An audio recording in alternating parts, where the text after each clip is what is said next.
Good evening. Thanks for joining us tonight. As many students and parents know, college loan costs are continuously increasing. So lawmakers want to make attending in-state colleges more affordable. Rose Schmidt is in the news center to tell us about a measure at the Capitol aimed at helping high schoolers. Rose?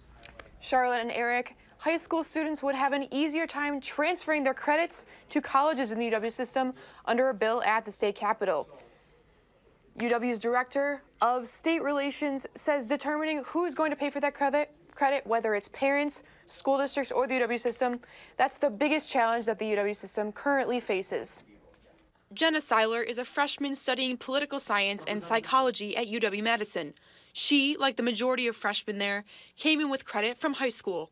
I had 19 AP credits transfer and 20 college credits in high school transfer, so I entered with 39. That put Seiler more than a year ahead in school before she even set foot on campus. So it just has allowed me to enroll in classes earlier. It's given me the opportunities to take the best professors and to have the classes that I want.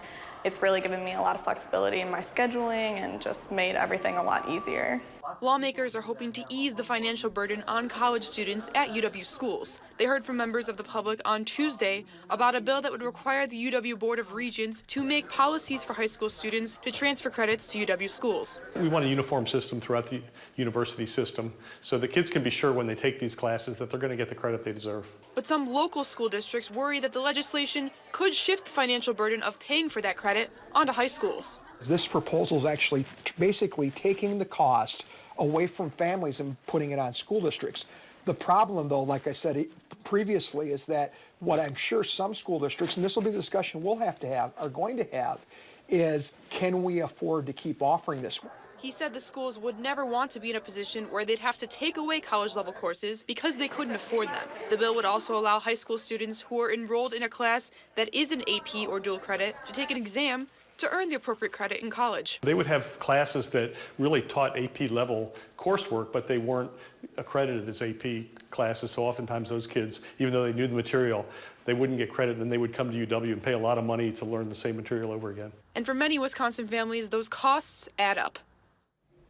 Lawmakers worked with the UW system to amend the bill, which originally would have required UW to list all the classes that would be eligible for credit. Now, in his testimony, the UW system's Director of State Relations said the system is happy with the changes. Now, lawmakers will have to vote on the bill before it would go into effect. Rose, thank you.